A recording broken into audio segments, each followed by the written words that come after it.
Kali ini kita akan membahas mengapa Taekwondo memiliki dua organisasi besar dunia dan bagaimana konflik sejarah, politik, hingga bisnis miliaran dolar ikut membentuk olahraga ini.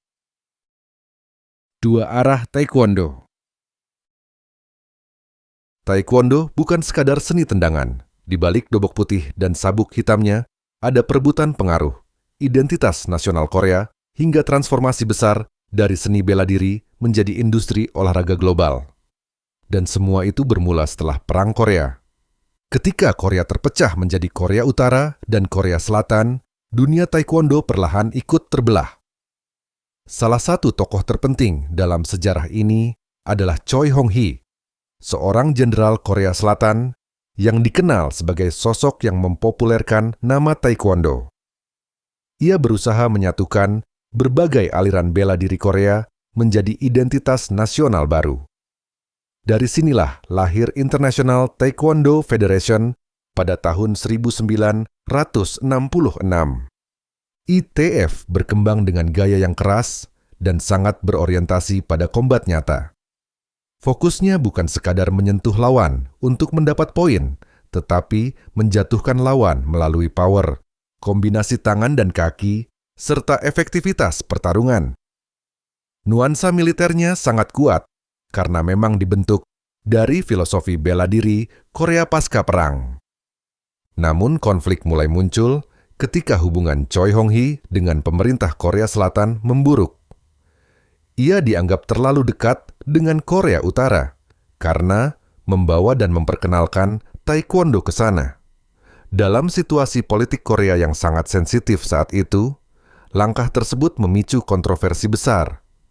Pemerintah Korea Selatan akhirnya membangun organisasi baru yang berada sepenuhnya di bawah pengaruh mereka.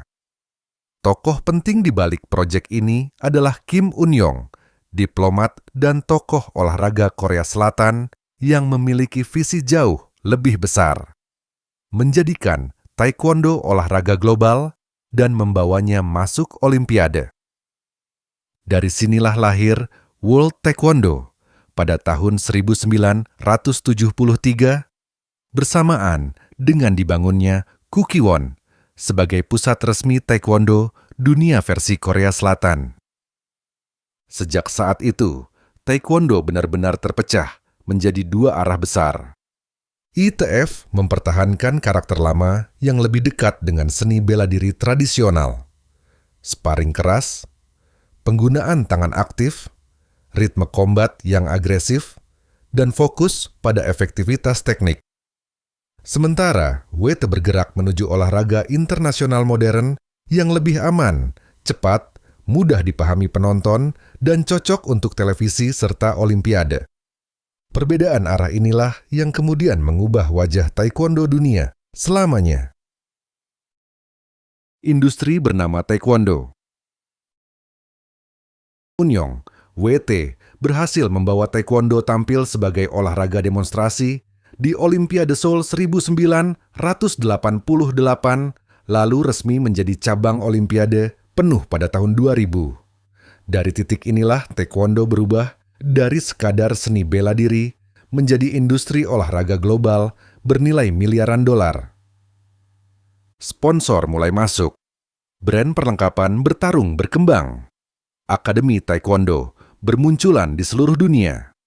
Sistem lisensi pelatih, seminar internasional, sertifikasi sabuk hitam, turnamen global, hingga perlengkapan elektronik menjadi bagian dari ekosistem bisnis yang terus berputar setiap tahun. Fondasi bisnis ini sebenarnya dibangun dari sesuatu yang sederhana, sistem sabuk. Setiap murid memulai perjalanan dari sabuk putih, lalu naik ke kuning, hijau, biru, merah, hingga hitam. Setiap kenaikan tingkat membutuhkan ujian, sertifikat, biaya administrasi, hingga perlengkapan baru. Ketika jutaan orang di seluruh dunia mengikuti pola yang sama, terbentuklah aliran ekonomi yang sangat besar. Belum lagi biaya dojang, iuran bulanan, pelindung badan, pelindung kaki, seminar master internasional, hingga kejuaraan yang melibatkan ribuan. Seiring berkembangnya industri ini, aturan pertandingan juga berubah drastis. Untuk menjaga posisi di Olimpiade dan menarik penonton global, pertandingan dibuat lebih aman dan lebih cepat. Sistem poin menjadi pusat pertandingan. Sensor elektronik dipasang pada bodi protektor dan kaki atlet.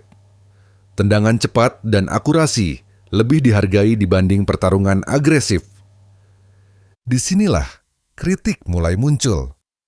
Banyak praktisi lama merasa taekwondo modern kehilangan jiwanya. Teknik yang dulu dibuat untuk menjatuhkan lawan perlahan berubah menjadi teknik yang efektif mencari poin. Knockout bukan lagi pusat pertarungan, melainkan strategi membaca sensor elektronik. Karena itulah perdebatan WT dan ITF terus hidup sampai hari ini. Sebagian melihat WT sebagai evolusi modern yang sukses membawa taekwondo mendunia. Sebagian lain melihat ITF sebagai penjaga identitas asli taekwondo yang lebih dekat dengan akar bela diri tradisional. Dan semakin besar perdebatan itu, semakin terlihat bahwa taekwondo hari ini bukan hanya soal olahraga, tetapi juga soal kekuatan organisasi, pengaruh global, dan bisnis bernilai miliaran dolar. Taekwondo Indonesia. Di Indonesia, taekwondo berkembang sangat besar sejak era 1990-an. Bela diri ini masuk ke sekolah, kampus, instansi pemerintah, hingga program ekstrakurikuler anak-anak. Banyak orang Indonesia pertama kali mengenal bela diri lewat dobok putih, sistem sabuk, dan ujian kenaikan tingkat taekwondo. Ekosistem resmi taekwondo Indonesia hampir seluruhnya berada di bawah sistem World Taekwondo karena jalur prestasi nasional terhubung langsung ke Asia Games, Asian Games, dan Olimpiade. Akibatnya, gaya WT modern yang fokus pada sistem poin menjadi wajah utama taekwondo di Indonesia. Namun di sisi lain, komunitas International Taekwondo Federation juga tetap ada, meski skalanya jauh lebih kecil. ITF berkembang melalui komunitas independen dan praktisi yang tertarik pada gaya old school taekwondo yang dianggap lebih keras, lebih realistis untuk combat, dan lebih dekat dengan ajaran asli Choi Hong Hee. Perbedaan ini memunculkan perdebatan panjang di kalangan praktisi Indonesia. Sebagian melihat WT sebagai jalur prestasi dan masa depan olahraga modern. Sebagian lain merasa taekwondo sekarang terlalu fokus pada poin dan kehilangan karakter bela diri, yang dulu dikenal keras dan efektif dalam pertarungan nyata.